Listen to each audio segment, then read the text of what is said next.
bebejwayele ukuze ekhaya bezoxoxa nje ipolitiki. Kwakhona nenye insizwa isile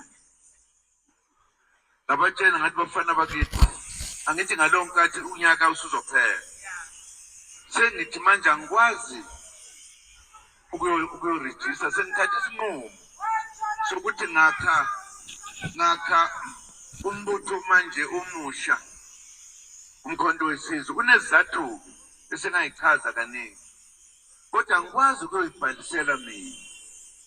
Uma ngeke ngabhalisa, laba bakagogo bazokwazi. Bayobiza abaseMelika, babiza yonke indawo le, kuthiwa kabulawe. Ngaxoxa nabo ngathi niyayizwa madoda, bathi siyayizwa. Ngase ngizocela wena ngoba umdadlana kulaba bantu, kube wena oyorejista le-party, umkhonto wesizwe party, ngoba ngifuna bangawunaki i-underground ke le isiphathi yayo, bangawunaki, benzela ukuthi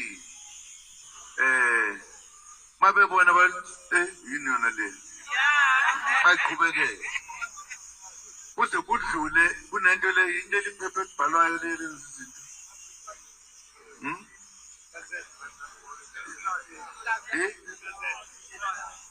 Ikasela ngobathi gazethi okuye kube yilona elikhishwayo uma ukhala, kufanele ukuthi uyothi ubani lobhalelwa kwigazethi. Bathi noma belibona bethi ukuthiwa ubani Jabulani Khuma wenziwa yimina, sikhulume savumelana naye ukuthi sokwenza kanjalo. Hayi kwakuhle, ngayiqhubela ngathula nje. Bathi ukuthi kwilunguzo ubani yena lo, kuthiwa hayi uKhumalo. Wafika wazobika wathi hayi bayabuza ukuthi ubani. Ngathi thula nje ungakhulumi, thula nje. Uma bekuphoqa usho ukuthi hayi mina ngibhalisele mina Khumalo whatever.